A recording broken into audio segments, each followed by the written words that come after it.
everybody, it is me, Jason Howell, introducing you to another episode from the garage of the AI Inside podcast, the show where we take a look at the AI that is layered throughout so much of the world of technology. Yes, that is a beanbag sitting right behind me on a Pilates reformer. I am one of your hosts, Jason Howell, joined by Jeff Jarvis. Good to see you, Jeff. We're starting the GoFundMe to get Jason out of the garage. I have been assured that the bathroom is being finished today. All of the remaining things that were related to the remodel are now out of here.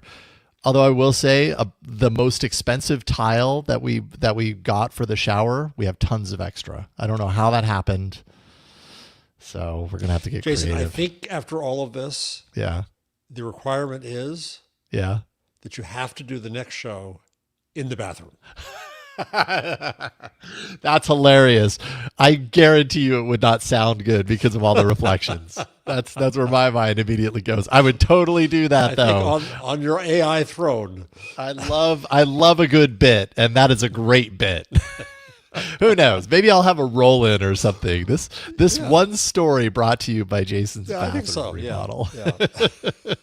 Great idea. Hey, so real quick before we start things off, I can't remember if we mentioned it on the show last week. Maybe we mentioned in passing that I was going to be going to Dublin, Ireland, and I had a wonderful trip there. Saw some really cool tech companies. Enterprise Ireland, which if you don't know is not the rental car company.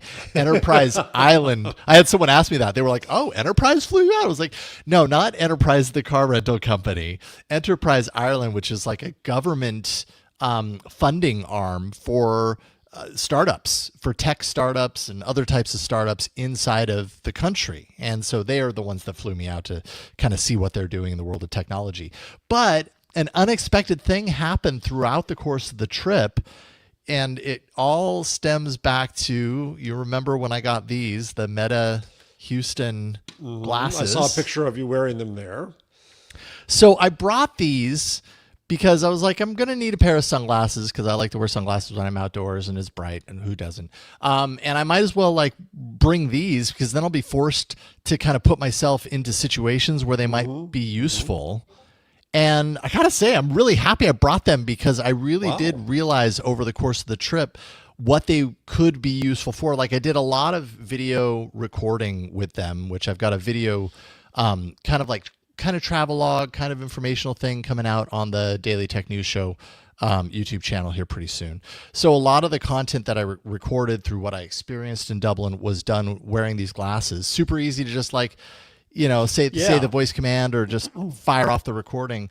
But I think the other aspect of it that I didn't expect was that so the first day that I got there was a day that I was kind of all by myself. I didn't have any sort of duties or meeting up with anybody until the next morning.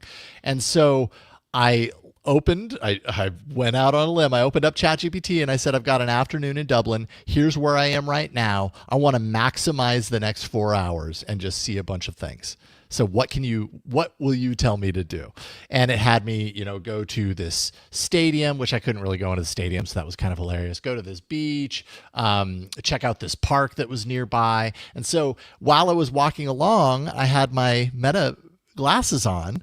And as I was like looking at things, I was asking them, I was like, okay, what am I looking at? Oh, why is that important? What's the history? And it kind of became my tour guide. It was actually really cool. That is really cool. So I guess this is really ignorant of me. I didn't know you could so easily use applications other than Meta.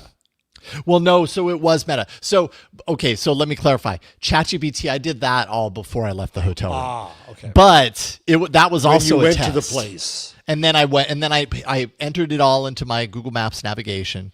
So it was, navigating me on my OnePlus Watch 3 to go over here and then turn over there, or whatever.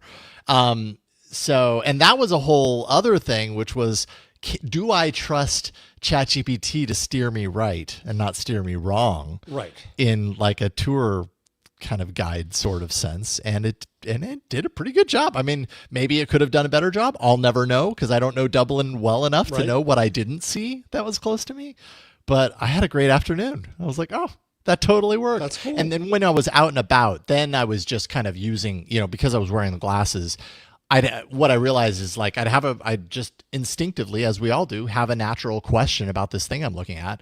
And it occurred to me, and I was like, oh, wait a minute. I'm wearing a device that will help me understand that thing I'm looking at. And so I started to use it for that, and it became really useful. And you can translate from Irish accents to American accents. Yeah, right. Yeah, right. You know, when I was wearing it at the hurling game, when I was wearing it at the rugby game, I was kind of asking it some questions about the sport I'm watching, and you know, and then at the hurling game as well. It was just a cool experience. And then I got really used to the like, these are very specific style. By the end of the trip, I was like, oh, they look good on me. Oh, yeah. There's the hip American. Yes, right, totally. Talking to himself. Yeah. Well, you can't blame an American for being a little insane these days. That's true. Super true. So anyways, it was a cool experience. I'm happy I went. That's good. I'm glad you road tested him in a good circumstance. Yeah, it was a solid road test. So there you go. Did you use it? Did you take touristy pictures with it? Oh, yeah, totally. If I was looking at something, I'd take a picture. I couldn't help but also pull out my phone and take a picture because, like, the camera on here is good, but it's a fixed zoom. And, like, on the Pixel, I can get a little closer, and I know what the framing is on the Pixel 10 because I'm seeing it. Versus this, you're just kind of assuming that it's going to take the way you look. Yep. And, you know, we got it right a lot of the time, but sometimes it's a little off. Did you record any work video with it? Work video, like with the interviews and stuff? No, I wasn't wearing them during the interviews because we were inside and I didn't want to be that guy. A little on a wind tour of you, yes. Yeah, totally. I'm going to talk with you, but you aren't going to see my eyes. You're going to see this flashing orb on the glasses. I mean, that's another aspect of them is that it can only record in up to 3-minute increments. So if I was doing it for that, then it might stop and then I'd have to restart it and, you know. So it's not perfect for everything, but it worked really well in that scenario. Yeah. I'd do it again. I would totally, if I'm going, well, I've already booked travel to Consumer Electronics Show in January. So I'll definitely be taking these with me there. Oh. And yeah, I'm happy I didn't send them back. Use them to count cards too. Ooh. Oh, I wonder if that's been happening. I wonder if there's, yeah, I'm sure somebody's thought about that. Program them for that way, yeah. I don't know. They're pretty easy to identify, though. I'm sure they know exactly what they're looking at when they see these 2 dots on the top of the frames.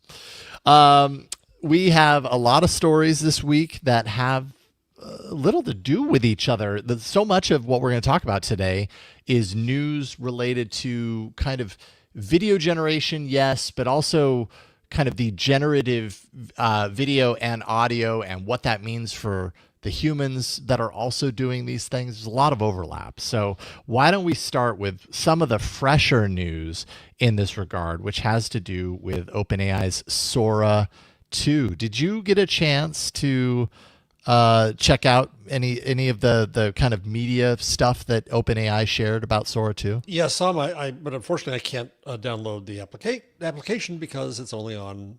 Because you're on Android. Yeah, we have to do that thing again where we got to wait for our turn while everybody on iOS. OpenAI snobs. I wish that didn't happen, but at this point, I'm just beaten down. Kind of like you're beaten down on the Google services not working for you. It's like, I wish it wasn't like that, but it is. Yeah, new Sora 2 update.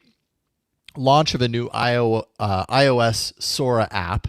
It is all invite only at the moment. So if you know someone, they have an invite to share, great.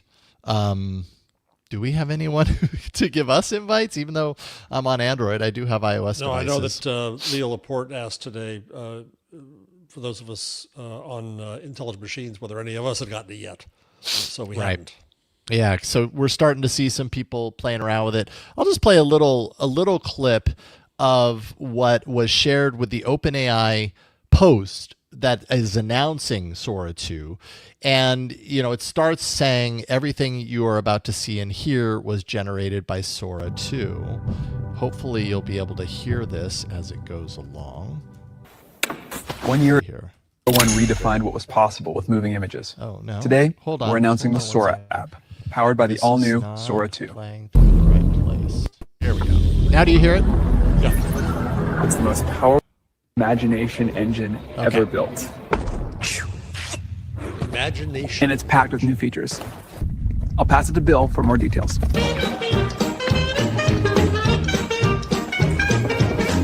Now every video comes with sound. So obviously, as VO 3 does, and now Sora 2. So you could hear all that, right? Yeah. Yep. Okay, I had no confidence on that to know whether it was actually going through or not.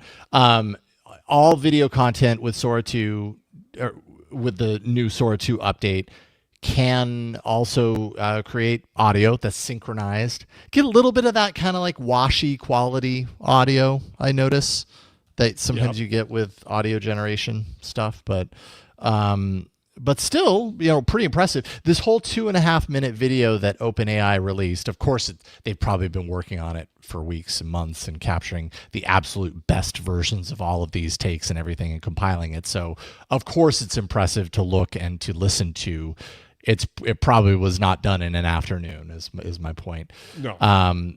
But it's pretty impressive. And Sam Altman featured as the generated kind of image, which I think I think that's really interesting, that a CEO of a company is like, you know what, instead of actual me, let's use virtual me, because it's good enough to use virtual me.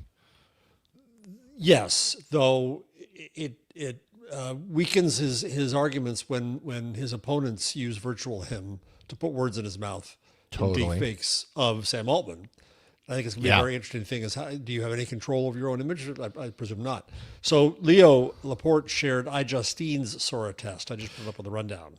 If you want to see that. I'm curious to see your reaction to that. Yes. No, I saw this earlier too. Let me see if I can get to this. She did a 2 to 3 minute kind of compilation of clips that she created that really kind of tell the story of what Sora 2 is all about.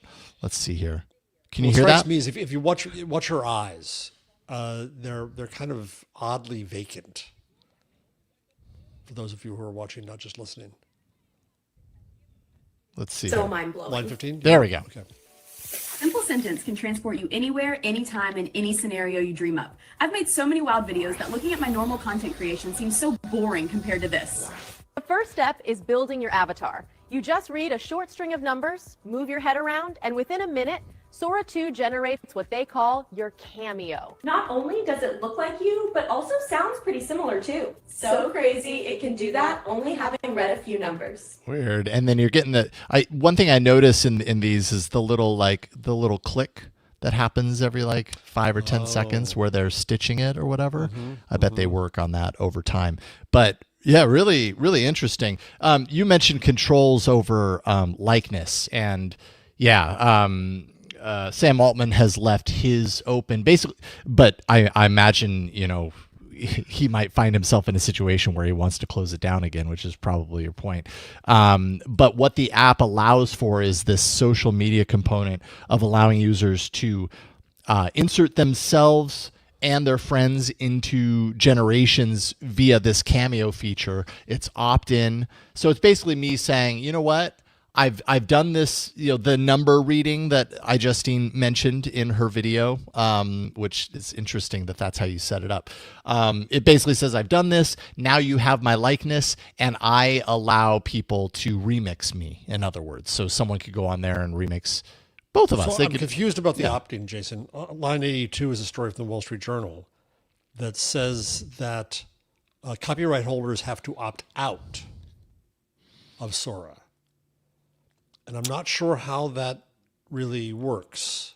Oh, they have to opt. Oh, so OpenAI copyright holders have to opt out, but do people have to opt in? That's my understanding, is that if I'm a person and I'm setting up my likeness, that I'm opting in to allowing other people to remix it. Copyright holders. Okay, yeah, I see what you mean. That's interesting. So OpenAI began alerting talent agencies and studios about forthcoming product and its opt-out process to release the new version in coming days. The opt-out process for the new version means that movie studios and other intellectual property owners would have to explicitly ask OpenAI not to include their copyright material in videos the tool creates. That's going to cause a firestorm. Otherwise, fair game, folks. Star Wars, we own you. That's not going to play well in Hollywood. No, not at all. How long was it going to take before we start hearing that stuff? Yeah, that's interesting. Now it says, while copyright holders will require an opt-out, the new product won't generate images of recognizable public figures without their permission. People familiar with recognizable. OpenAI said. How do you define that? Are we recognizable? I mean, by someone. Everybody's recognizable by someone. Right. Right? Unless they've been living in a cave for 20 years. Yeah. And no one knew about it. Yeah, So it becomes a really interesting new legal issues raised here and ethical issues raised here. Oh, totally. Yeah, that is very interesting. There's a lot of real serious question marks on how this is going to roll out. The Sora 2 app essentially is a social media platform, kind of taking a page out of Meta's playbook when they turned Meta AI, the app, into kind of like a social media platform-ish for generated content. Sora 2 will only allow you to share generated content from Sora. Like, it doesn't even have access to your camera roll. So anything you see there, you can assume is generated. That's kind of interesting, I suppose, and probably is the same with Meta AI, but it hadn't really I hadn't really considered it to the level that I do now, from the perspective of there's a lot of discussion around, can I trust what I'm seeing? And at least on a platform where it's all generated, that question goes out the window. No, you can't trust anything you see here. Everything is made up. Right. Yeah. So a few questions. One, would you opt in? Opt in to allow my likeness to be used and remixed by others? Mm-hmm. Well, I don't think I have a problem with it, given I'm not put into situations that are really, really inappropriate.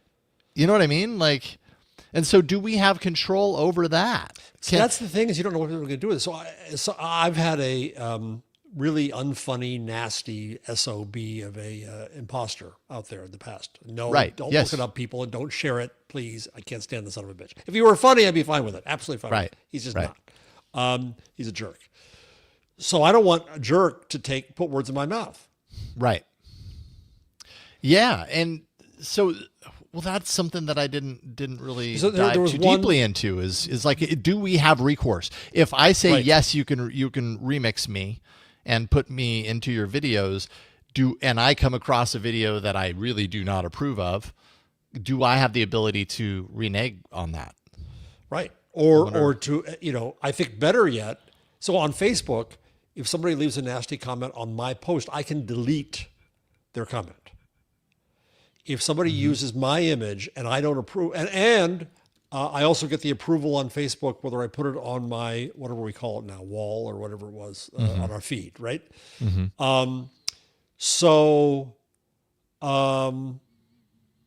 If I had the right to kill something that someone made with my image, I might be a little better with it.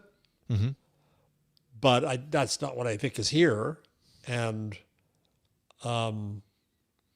this is new territory. It is new territory. And if someone uses my image, I feel like I saw that it is trackable. So, because it would be very easy, I would imagine that once a likeness is allowed, that really anybody that's on the platform could then use it. And how would I, as the subject, know how it's been used? I might come across something I approve of or don't approve of, but how do I know that it hasn't been used in a way that I don't approve of? It's not even on my radar. And I think this app, gosh, I wish we had access so we could test this stuff out, but I think this app gives you insight into where it's being used so that you can track all that stuff. And if that's the case, then I'd be really surprised if they didn't give you the ability to remove yourself or to remove it if you're based in it. The other issue is, so this is creating a feed of nothing but fake stuff. Yeah. And I don't know how appealing that's going to be in any case, even if it's, because it's not really your friend. I put on there's something called watchfoom.com. Oh, so I came across that link. I was like, I have no idea what I'm looking at. So it is just a constant feed of nothing but AI fake stuff. And so there's some creativity here. There's some interesting things. It's a stream, so I'm watching the same thing you are right now. Right. Yes. Right. And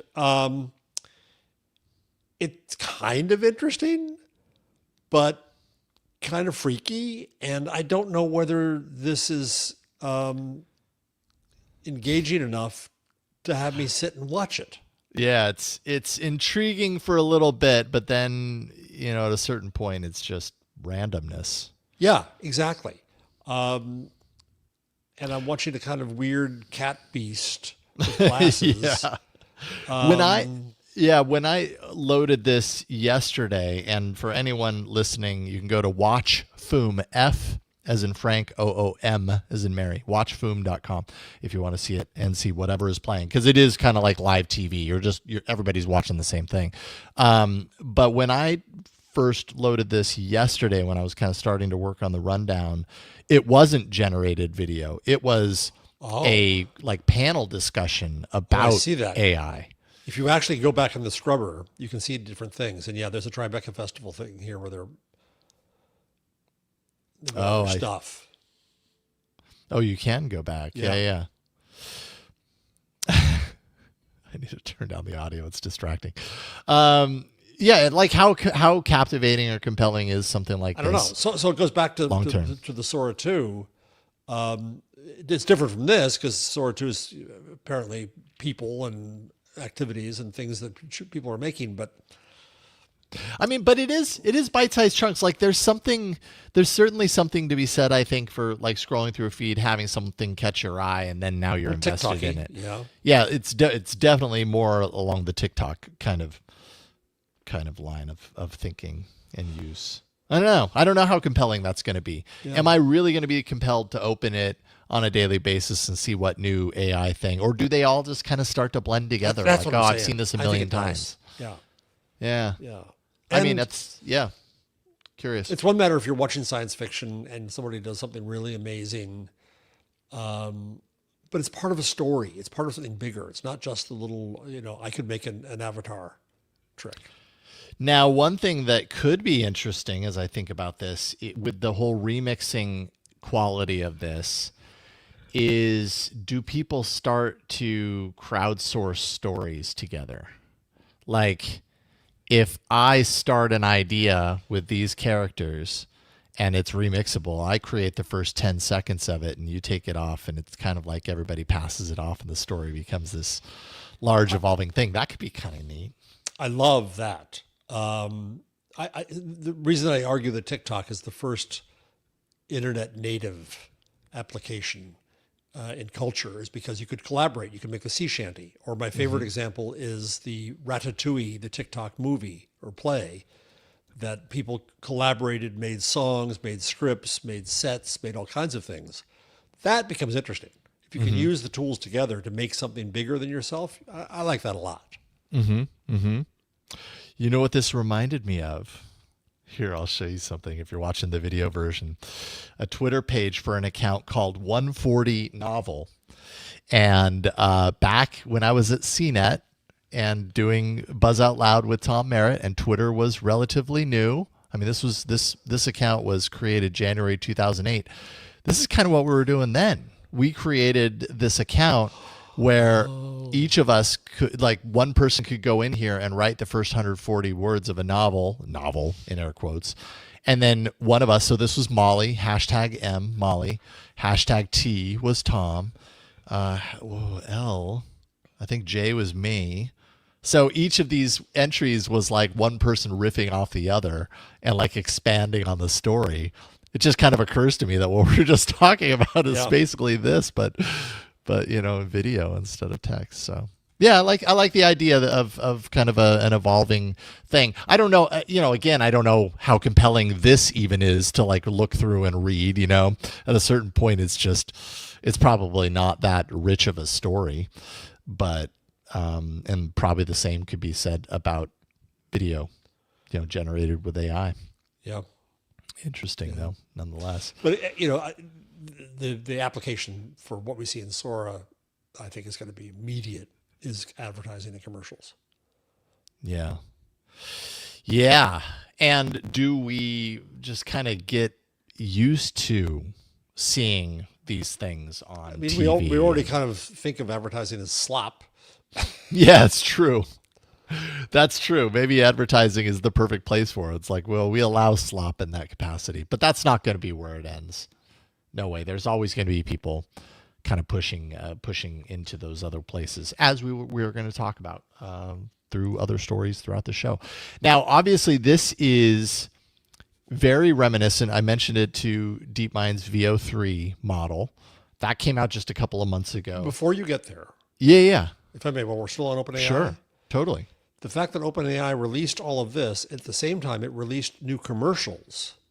Oh, yes. And That's as far as true. I can tell, the commercials were not made using OpenAI's technology. No, they I were thought- with real folks, right? Uh-huh. Yeah, as far as I know, they were. I don't know if I would get kicked if I played one of them, but they're very. You can describe it. Yeah. So a young couple is in the kitchen, and she's trying something, and he cooked it obviously, and he's asking, kind of, how is it? And it's a little romantic moment, and yeah, it's pretty good, she says, and so she approves, and he's all happy. You can tell.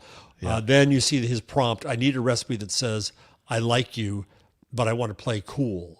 So it's a recipe for garlic butter pasta with cherry tomatoes, right? And then it scrolls the recipe past.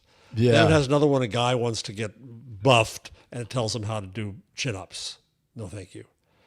Another one is a road trip where a brother and sister, you're not sure, I thought it was first a couple, but it's a brother and sister, Yep. are going on a road trip, and it suggests where to go.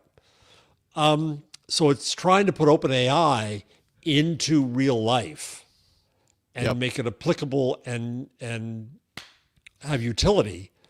At the same time, it's making up fake life. Yeah. And I just found that to be a really paradoxical situation where they That's didn't an use their own interesting technology contrast. to make their own commercials. Yeah, I mean, it is interesting. Like I guess this article came out on September 28th, so a few days before. And these ads were running on NFL probably last Sunday. Right. Right. I mean, I don't know if I'm getting the timeline right, but it is interesting that you've got these commercials. That, I mean, I bet you a lot of people probably did a double take and went back to these and went, "Are these real?" How many fingers they got? Yes, exactly. I mean, they aren't horrible ads. They got some really nice, catchy music in there. It feels there's something very human about the moments that they're pulling. Particularly the one between the brother and sister, and then the recipe one, the chin up one, maybe not as much. I don't know. That one was my least favorite. That's testosterone. Yeah. But yeah, it is interesting. Yeah. I wonder if 2 years from now, OpenAI's ads will be generated by its own video generation. Well, back in the day when I started Entertainment Weekly, I can't remember the name of the technology, but there was a way that they did animatronics, but that's the wrong word. It was some other word where in the technology of the time, and this is 1990. So way back there, my children. You could storyboard a commercial and kind of make it look as if it were animated. And so you could then test it as the way. So the ad industry has loved this stuff for a very, very long time. Mm-hmm.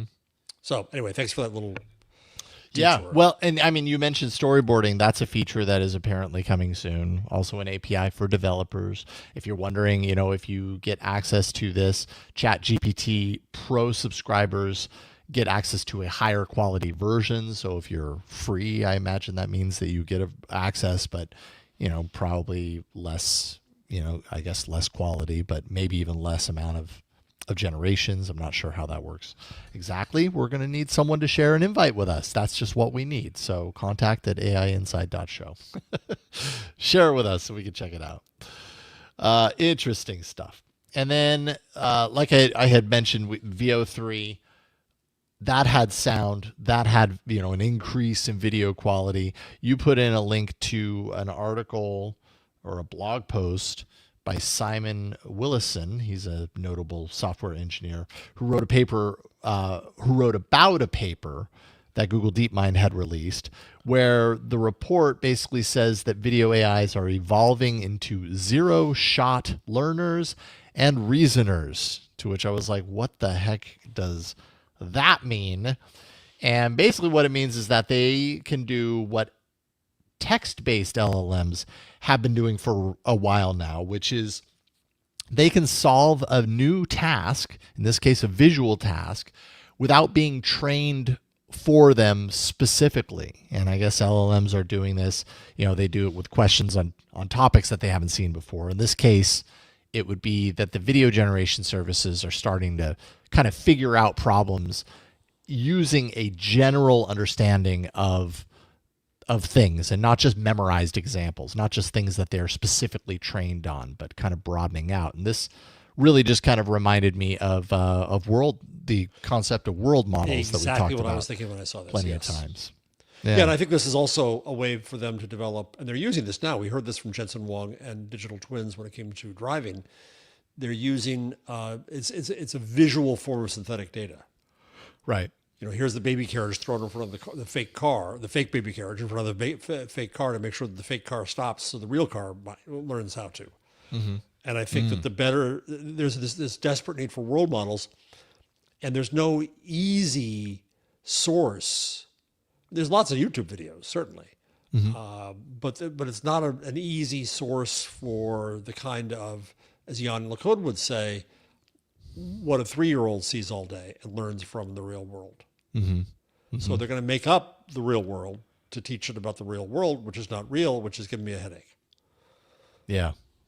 Yeah. Robotics, obviously, potentially an application here.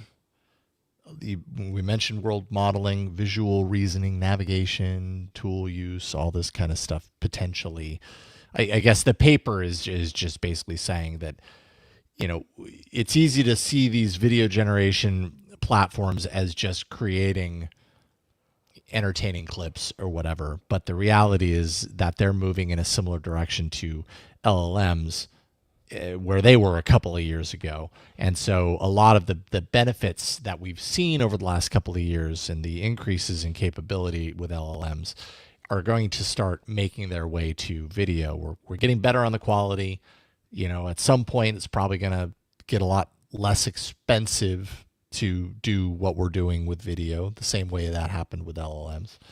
And it also coined a term, chain of frames, similar to chain of thought in LLMs, which is essentially like breaking down and reasoning through tasks step by step over time. In this case, chain of frames does that from a visual perspective. So, at the same time, the Financial Times had a story that AI groups, bet on world models and race for super intelligence.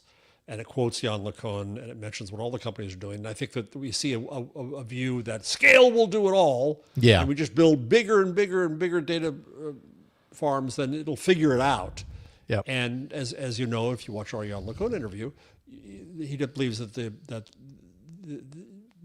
LLMs aren't enough. Generative AI isn't enough, and real world models are necessary. And so I think we're going to see some investment going that way now. Mm-hmm. So World Labs from Feifei Li, Runway, they mentioned Niantic, which of course was Pokemon Go. Right. All these companies are heading that way, and we know that Jensen Huang believes in this as well. That's why he thinks that his kids are working in robotics, because he thinks robotics is the biggest thing. Mm-hmm. So, yep, that's where we go. Interesting. That's where we go. You know where you can go? You can go to our Patreon, patreon.com/AI Inside Show. See how I did that? And you can become a patron like DJ Rout, Fred Davison, Zoe Detterding, 3 of our amazing supporters. 3 of many of our amazing supporters, just 3 of them.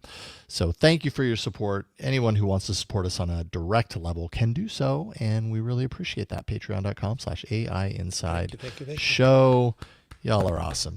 All right, going to take a quick break and get back and talk more about all these topics, because like I said, so much of the top half of this show is very, very interconnected. So we're going to talk about Tilly Norwood. Who is that? An AI actress, in a moment. Tilly Norwood, an actress in the world of artificial intelligence created by Eline van der Velden at the Particle 6 studio. And apparently Tilly is in the news because it let's say it, is being scouted by multiple talent agencies who are interested in signing Tilly. And what does that lead to when we're talking about, a Hollywood kind of scenario where scouts aren't, are interested in humans in one aspect, but now they're interested in AI actors, actresses, actits. I don't know what that name would be, but this is a really interesting place. And then SAG-AFTRA has released a public statement in reaction to this, because this is all kind of bubbled up in the last, 5 days or so, condemning Tilly Norwood, saying, look, this isn't a real actor that we're talking about. This is an AI generated character trained on performers who SAG-AFTRA says were not compensated, did not give permission for the use. So I'm curious to know kind of more details around how this character was created. Like, is it a specific service that we have access to? Is it something different? Like, what's the detail there? Tilly Norwood's creator is asserting that that Tilly is an art project comparable to CGI or animation. That's kind of where my mind is at on this. Is like, well, yeah, it's kind of like Mickey Mouse. You can make an explosion, you can make a person. Yeah. I mean, this is basically what this is it's Mickey Mouse. And if someone created a Mickey Mouse character and somebody else saw value in that and said, hey, I would love to have access/control of that Mickey Mouse character, can I buy it from you? That's basically what we're talking about here, right? Yeah, but I think it's a very shallow view of art and of characterization.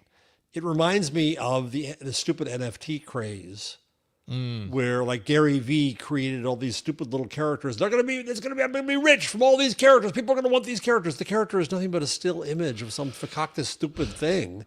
And boy, did it sound silly even from day one. It was just like, what? It was absurd. That? No. And so what makes a character? What makes an actor? Yeah. What makes a reputation? It's much more than just one image.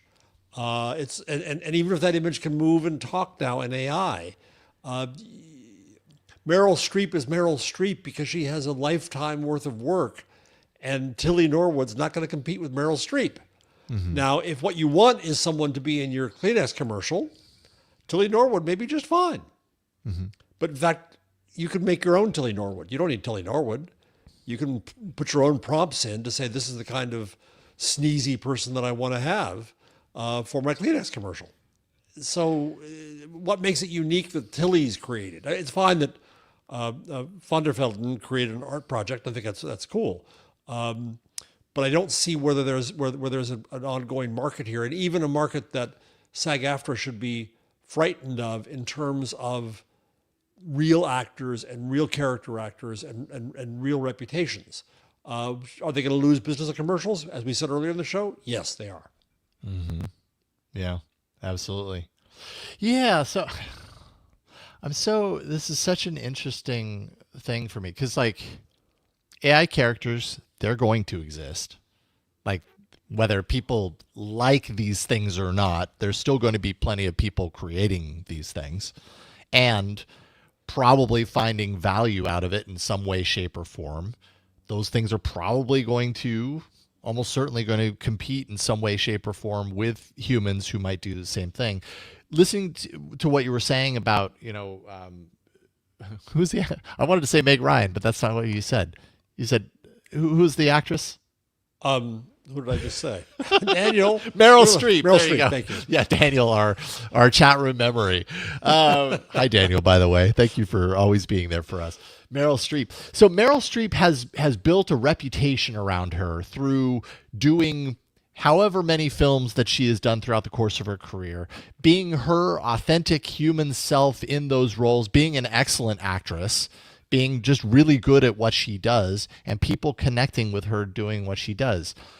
I don't think it's too far off to believe that at some point someone creates an AI character that they put it into a thing, into a piece, a movie, whatever you want to call it, and enough people are like, I don't know what it was about that character, but I really enjoyed watching this. I want to see more with that character.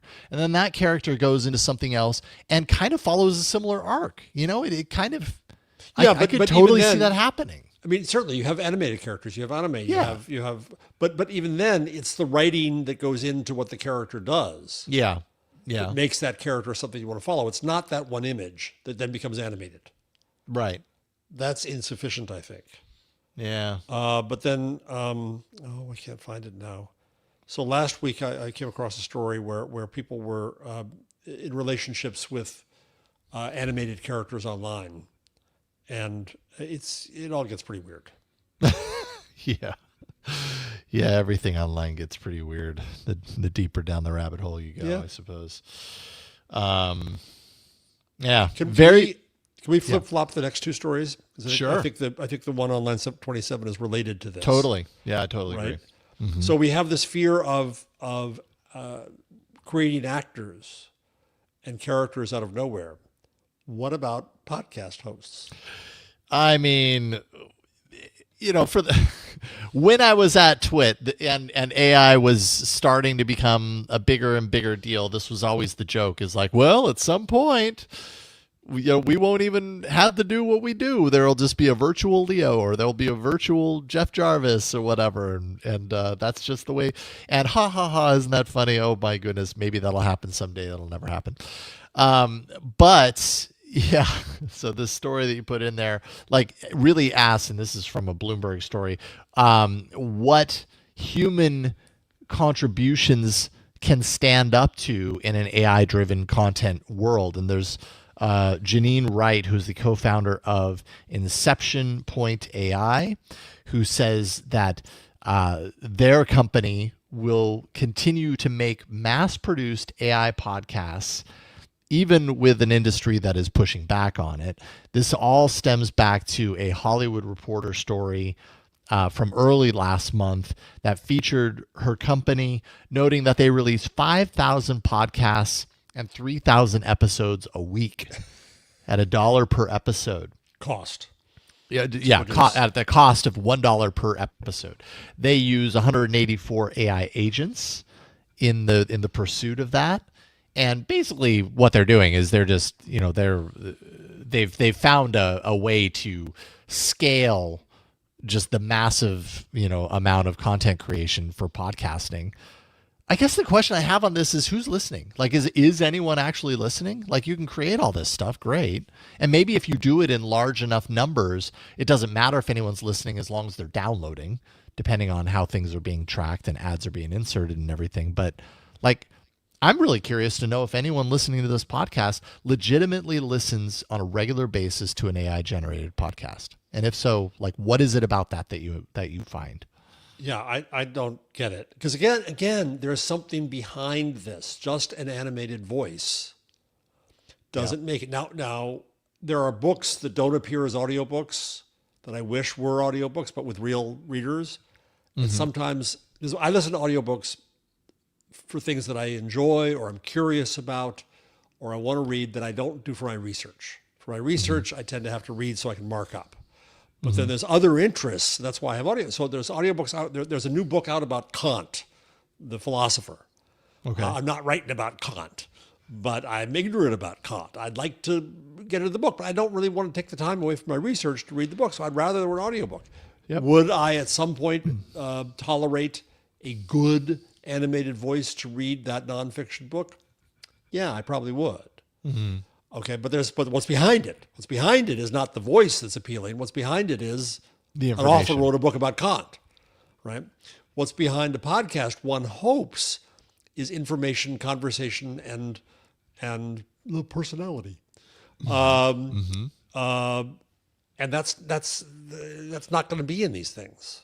I mean, even the Notebook LM, the podcastification of information, like, does it sound like, on its surface, does it sound like a podcast? Does it have similar ticks? Well, if you go, let's go to Wondery.com, WONDERY.com, and you'll see things promoted. Let's start listening to one of them. Maybe we'll get hooked and just spend the rest of the hour listening to them. So is everything on here? I think so. No, Wondery is Wondery is a real company. Yeah, right? no, Wondery is a real. I was I'm going to say, sorry. I don't Okay, think that's the opposite. No, hold on. What's the name of our company again? I'm sorry, I screwed that up miserably. No. Inception Point. Thank you, Inception. Inception She put them Point, on Wondery. Inception Point How did I get AI. Let's see here. Inception Point AI. Let me go ahead. Lots of playing of clips on today's show. Share this and show it. This is all vamping while I manage multiple windows from my garage. We don't just make content, we craft characters. Each AI personality is built from the ground up. Okay, so how can I find... Can we listen to one of them? Content. Yeah, or do I just have to find, now expanding into short form video, books, and more, averaging, 4,000 shows, 3,000 plus new episodes per week. So I guess we would have to then go to a podcatcher and find some of these things. Wait a second. So let me just see here. If I click on Live Music Dallas. I mean, we're getting a sense of how they, the scale of how they've create their topics around these podcasts. If you happen to find one of these to actually listen, I mean, here's a video. Maybe here we it'll go. I give got us- one. I got one. Oh, sorry, you got one. What do you got? Hold on. I'll put it in the rundown. Line. Where should I put it? I'll put it in line 27. Yay. Okay. I'll see if I can share that. Okay. So it's Okay, because so I you know got it on it's one of their speaker. fake characters. Lionel Thistledown. Well, that's a name. I wonder if AI, chose the name as well. Okay, so we've got Lawn back to the with stage. Nigel Thistledown. Lawn is the name of the podcast. Step into the garden with Nigel Thistledown, your delightfully eccentric guide through the secret world of lawns. This tweed-clad raconteur transforms grass science into irresistible storytelling. Well, let's see, Nigel. Okay. We got an ad. Here we have the Limu Emu in its natural habitat, helping people customize their car insurance Nope, and okay. save It's hundreds product with placement. Liberty Mutual. Yes, it must be. Fascinating. Okay, It's all accompanied right, go by away, his natural product ally, placement. Doug. Limu? Is that guy Is with the it? binoculars Or is this the watching actual us? content? Cut the I camera. can't They tell. see us. Only pay for what you need at libertymutual.com. Okay, so important because this is how they're By Liberty Mutual Insurance why Company they're doing what they're affiliates doing. with They're Money. scaling so much Good so that they morning, can my place fellow these garden ads revolutionaries. in place. Nigel Thistledown here, practically vibrating Here we with go. excitement in my favorite tweed jacket, the one with the particularly distinguished collection of plant debris from yesterday's field research. I've just finished a delightful breakfast of kippers and contemplation, and I'm positively Okay. bursting I'm to already share some dying. thoroughly subversive ideas about what constitutes a proper lawn. Yeah. Today, we're venturing into territory that might make your neighbors raise their eyebrows and your Okay. homeowners association reach for their rule books. But I assure you, Skip and a bit forward. of faith, rather like waiting for a good wine to reach maturity. The first year presents what gardeners euphemistically call the awkward adolescent phase. I mean, the voice is not horrible. No, the voice is not horrible, but what is it? What is it? Yeah, that's true. What is that tangible quality that makes it something versus nothing?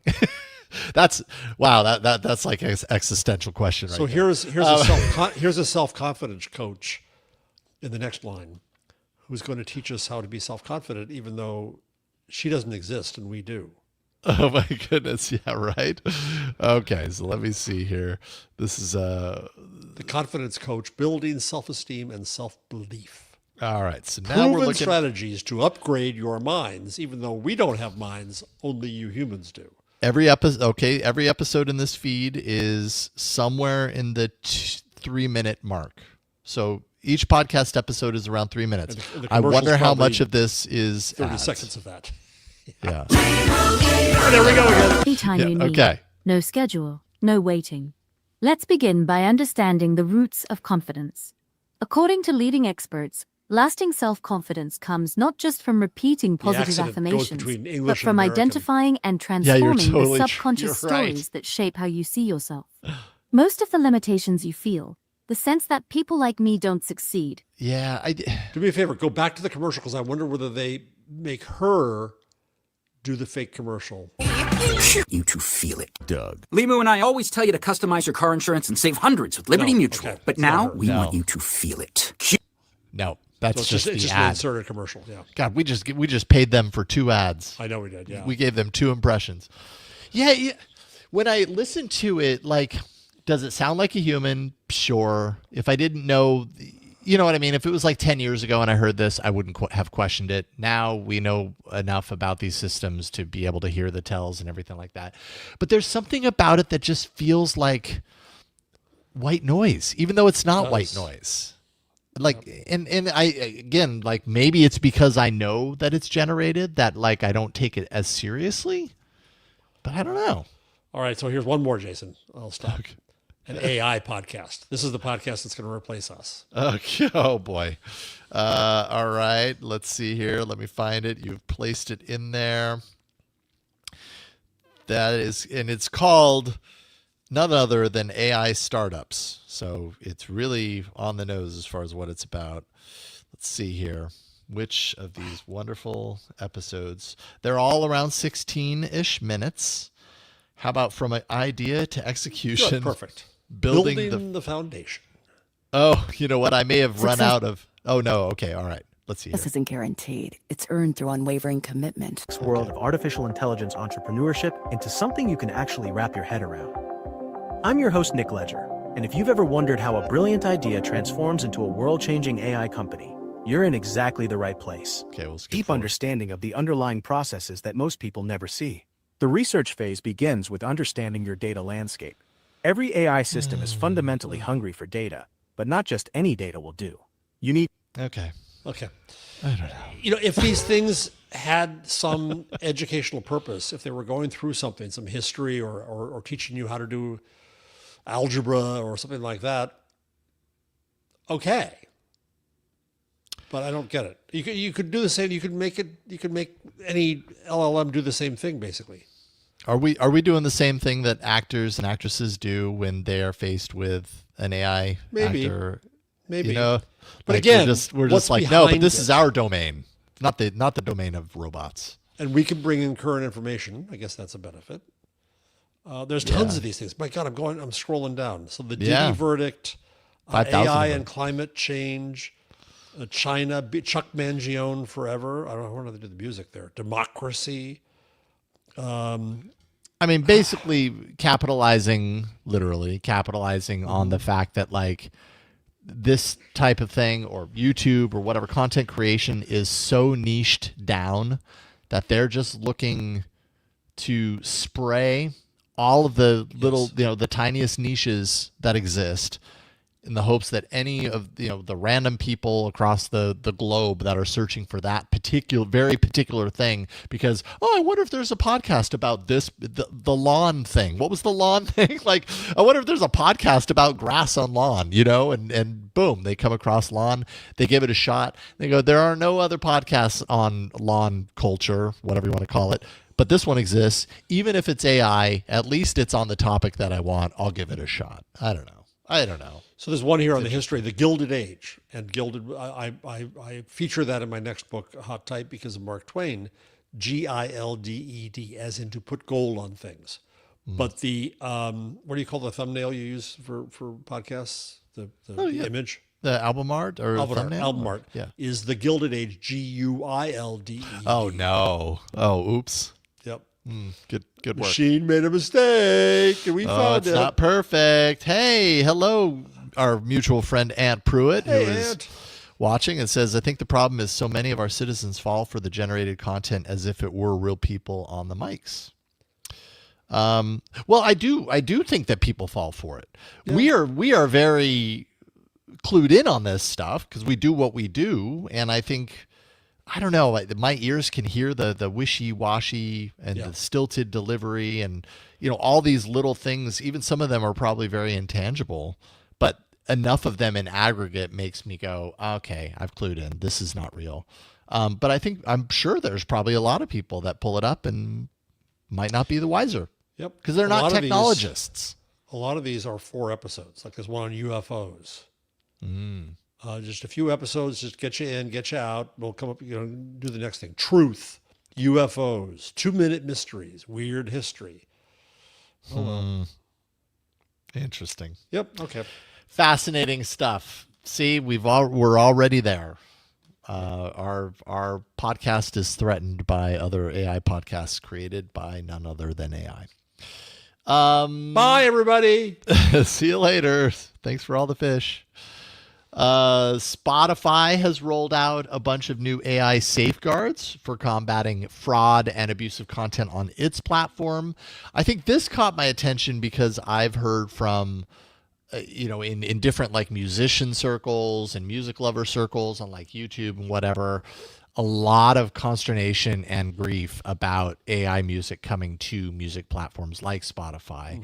Musicians, as all artists do, having as hard a time as they've had in any recent memory, monetizing their craft and having value for their craft.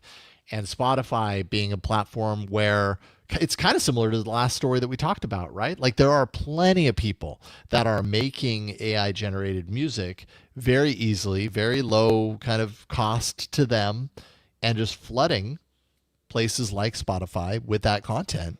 And so Spotify says that it has removed 75 million spam tracks from its catalog. A lot of restrictions put in place, restrictions against unauthorized vocal impersonations,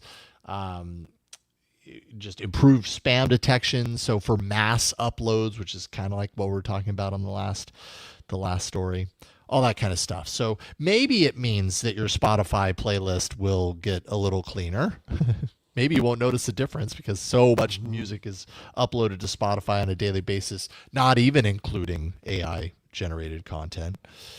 But I don't know. I'm sure some people saw this and they were like, "Oh, it's about time." I don't know that you're going to notice much difference if you're noticing a lot of generated content. But interesting to me. And then we've got, let's see here, a few kind of AI, let's say safety bills. Regulation. Thank you. That's the word I was looking for. In California, new AI safety law, SB 53, apparently the nation's first AI safety law.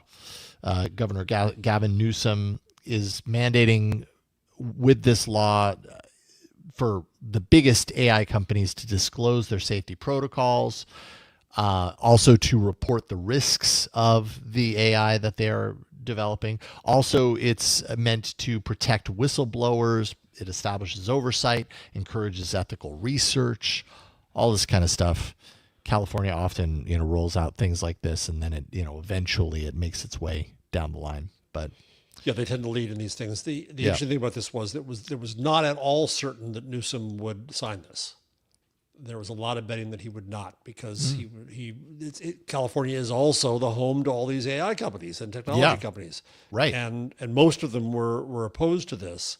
But I think you're right, Jason. This is it's usually the first step in further government movements in other states and perhaps federally these days. Who the hell knows? Who the heck knows, right? Well, along these lines, we have Senators Josh Hawley, Republican, Richard Blumenthal, Democrat, introducing the AI Risk Evaluation Act in the U.S. So, I mean, on its surface, bipartisan there, right? At least the two of them. They tend to agree on AI stuff. When I testified before the Senate, it was before both of them. Oh, okay. All right. So this is kind of a thing. It would require big AI developers to submit risk data to the Department. Is it the Department of Energy program before deployment? I'm not sure. Yeah, I'm not sure where they're submitting that. It targets situations where the AI, they might lose control of the AI in question, or weaponization scenarios, that sort of stuff. So it's really meant to, protect national security, civil liberties, labor. Meanwhile, you've got President Trump posting on a regular basis deepfake, content to his Truth Social account, AI generated videos targeting his political appointments, his political opponents, and and some of them in blatantly racist messaging. by the way. So it's just interesting how very different these different aspects of government are treating AI right now. You've got people who are saying, hey, maybe we should be measured, maybe we should slow down. And then you've got the guy at the very top just like, no, I'm going to create deep fakes that, it's just so confusing. I don't like it. Blumenthal and Hawley have positioned themselves like Klobuchar as kind of the, should I say anti-technology? Almost anti-technology. That constantly the voice of caution, and they're trying to make political hay defending media industries and attacking tech industries. And so it's interesting to see where this goes. But yes, I don't know whether they'll get a bill through. I don't know that it'll get signed. Yeah. Well, we are going to take a break. Before we do, hey, Aunt Pruitt, thank you for the super thanks. So good to see you. Ant's famous, by the way. He was in an Amazon ad. Did you see that? I did see that when I saw the insurance ad. I'm watching. We're having dinner one night, and suddenly I hear a voice. And that voice sounds weird. I look at the TV and I say, "Oh my God, it's Ant!" No way! Oh, that's awesome. Oh, that's great. I think it was an insurance ad. Ant, were you in an insurance ad? That makes sense to me. I mean, he's been really. Ant's such seems like he's been really busy. A trustworthy aura about him. Yes. No AI can ever replace Ant. No, definitely. I mean, AI can replace a lot of things, a lot of people, Pruitt. but definitely not Ant Pruitt. So if you're making a commercial, if you need a brand, if you want a trustworthy view, hire Ant Pruitt. Hire that guy right there. You'll find him on LinkedIn. You'll find all his work. Thank you, Ant, for being here. So he says, yeah, thank you. It was Ethos Insurance on TV, Amazon on social platforms, and more to come. More to come. Good. Okay. There you the go. Ant Pruitt sitcom is coming down the pike, I predict. And I will watch it each and every time. All right. Or we maybe, do have maybe Ant Pruitt detective. Oh, I could see that. Ant in a detective show. What do you think, Ant? Which one? Ant MacGyver. Yeah. No. No. Yeah, that doesn't ring off the roll off the tongue. We have Dr. Pruitt. Dr. MD. Pruitt. That works. That works. Dr. Pruitt totally works. I like the sound of that. Doc Pruitt. Go to YouTube, do a search for AI Inside Show, and you'll find our YouTube channel. See, it's as easy as that. If you want to watch our amazing conversations in video form, not just audio on the audio podcast, then you can find our video there. AI Inside Show on YouTube. Let's take a quick break, come back, and do a little speed round through a few things before we round things out on this episode. All right. Right before starting the show, I noticed that Google took the veil off of an announcement related to its Google Home initiative, launching Gemini for Google Home. This has been in the works for a while. Assistant has been degrading rapidly on Google Home devices. I've got one in every room basically in my house. Had them there for years, but over the last handful of years, it's become far less useful as Assistant has just like disintegrated. Well, now Gemini is the thing. Now Google has announced, a major upgrade to its smart home ecosystem through this redesigned app, advanced AI features, Gemini integration, of course, replacing Assistant, better natural language understanding, better context, complex requests can be more easily parsed. So you're just, I think in general, going to get more of what you expect to get. At least I hope that's what this means when you interact with these. Do you still have, I'm pretty sure at some point you had Google Home devices in your house. I had one of the devices, and then when they repainted my office, I never plugged it back in again. Yeah, you were like. So what did you use it for early on that you stopped using it for? It was the one with the screen. Oh, okay. So it had the screen. The screen. Yeah, it was a clock. That was all. That was it. Yeah. And I remember I tied it into my photos, so I would see fascinating pictures of wakeboards come by, and other odd things. And then my wife came in one day and she said, "What is that? Why is that on your?" I said, "It's just my photos." She said, "What?" So I switched it to the waterfalls images. Right. It was pretty much worthless. Yeah, you got to do some curating, I suppose, of your photo roll if you if you wanted to cycle through your entire library. I think you can also set it, point it at like a playlist if you have a playlist set up that you've created. But not everybody does that, right? That takes work in and of itself. Yep. Voice was going to take over the home, and it hasn't. Yeah, I mean, we still, I've got Hue bulbs in all the rooms for the most part, most of the rooms. And so like when I get into bed at night, hey G, turn off the lights in the bedroom, and it does that. That's that, and maybe playing music, but even that has given us so much issues in the last year or so that it's like we've stopped that habit. So I don't know. Yeah. Hopefully, bringing Gemini to it will make it a little more useful. Yeah, that's what I'm wondering. Maybe I'll drag one out just to see if I might use it that way. But then again, I have my phone with me all the time. Yeah. I'm never without my phone. Yeah. So. Yeah. Yep. Google, by the way, did announce 3 new AI-powered Nest cameras, new doorbell, a new Google Home speaker that's set to arrive early next year with some fancy, bright colors and stuff. So, yeah. Anyways, I'll be curious to see, like you said, see if this changes anything and makes it better, because it's been a long time coming. Marissa Meyer, thank you. I always do that. It doesn't matter how many times I've said her name over the years. I also say GIF and GIF, and I interchange them constantly. So it's just, I guess, how my brain works. Marissa Meyer, former CEO of Yahoo, is shutting down her AI startup, Sunshine. If you remember when she was done at Yahoo, she launched Sunshine. This was back in 2018. Those assets are going to transfer to Dazzle, which is Meyer's new venture. That, too, is focused on AI. It's AI-powered personal assistants. So I suppose Meyer getting another fresh start in AI, and we'll see how this one goes. I don't know anything about Dazzle, though. I really haven't heard anything. I don't either. I don't think anything is out yet. And the Sunshine was originally called Lumi Labs when you go way back. Oh. So years ago, I had a conversation with Marissa, pardon me for what I'm about to say, in Davos. And I was hyping the notion of hyper-local. Okay. And she said, no, you're wrong, Jarvis, wrong. The future is going to be hyper-personal. And she put out a vision then of the Google we're starting to see now, where it knows your mail and it knows your drive and it knows it knows where you've been and it can serve you. That was the vision she had way back when.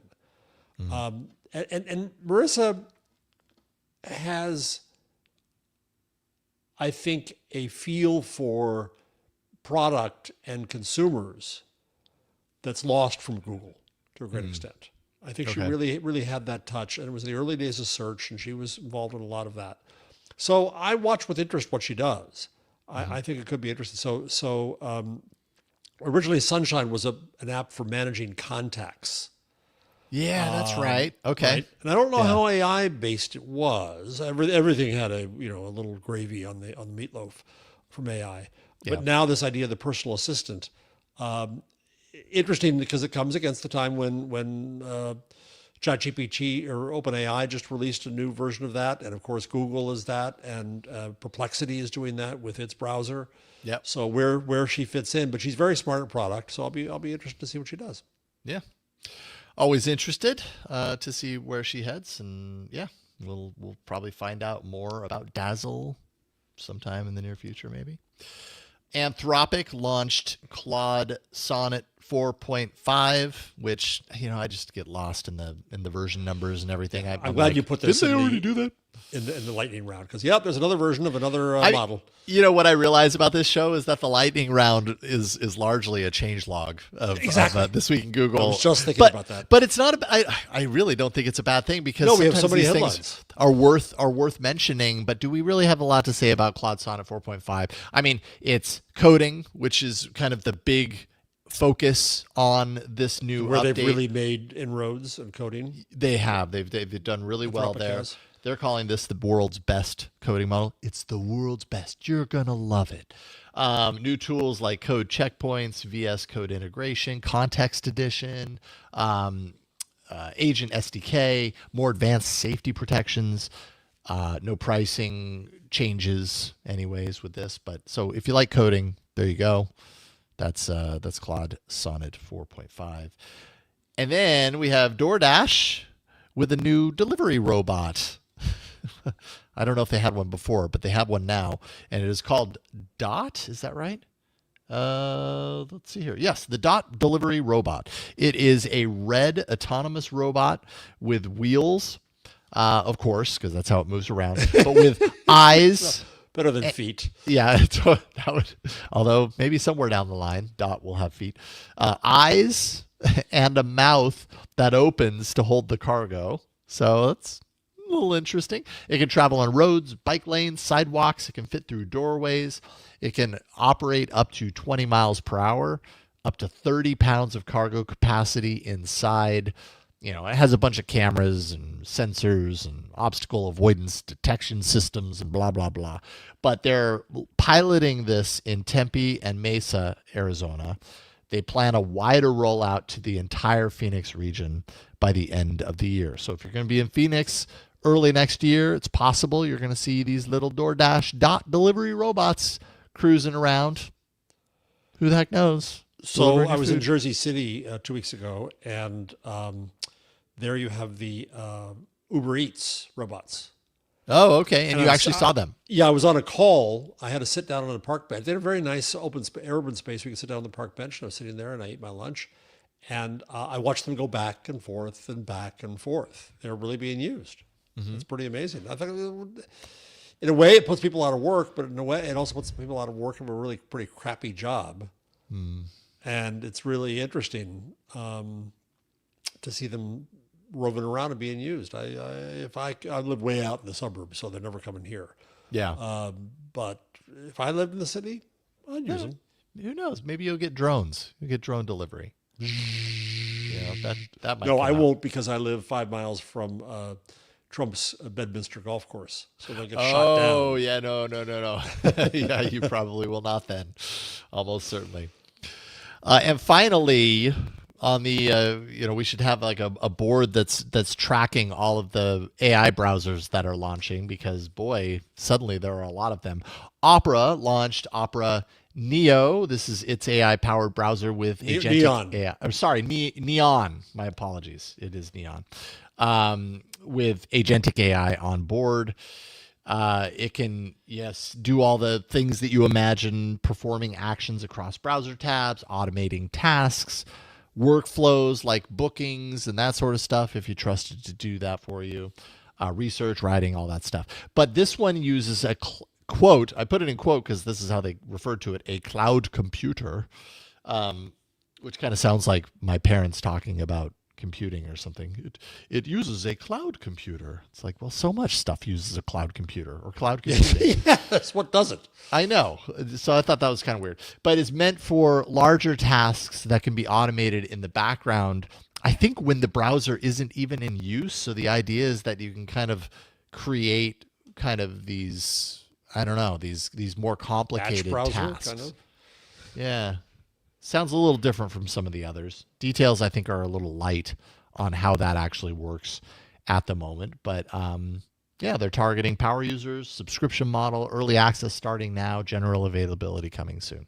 So there we go, another browser to track. And meanwhile, here I am using Google Chrome, and you'd think I could get Gemini in Google Chrome, nope. And I still can't. So we end with Jarvis whining still. Someday they'll listen to you, but that day is not today. I'm sorry. Not today. Well, thank you, Jeff, for doing this show each and every week. Everybody can, of course, follow all of your fine work at jeffjarvis.com. They can find your books, Gutenberg parenthesis. I should say the Gutenberg parenthesis. I leave the off every time, I think, and I shouldn't do that. Magazine, The Web We Weave.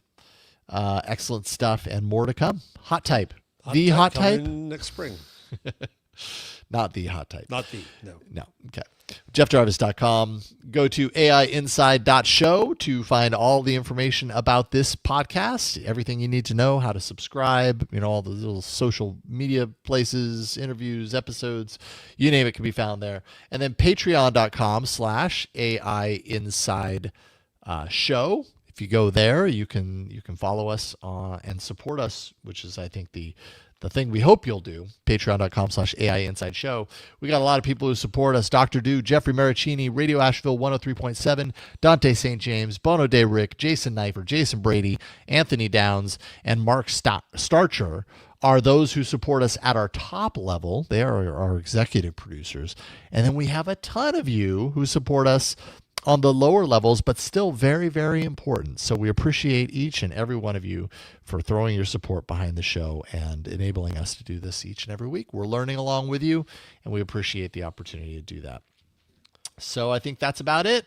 Jeff, you also have your other show, Intelligent Machines, coming up later this afternoon. Very nice of you to say. Thank you. Folks should know that Jeff talks more about AI and other topics on twit.tv.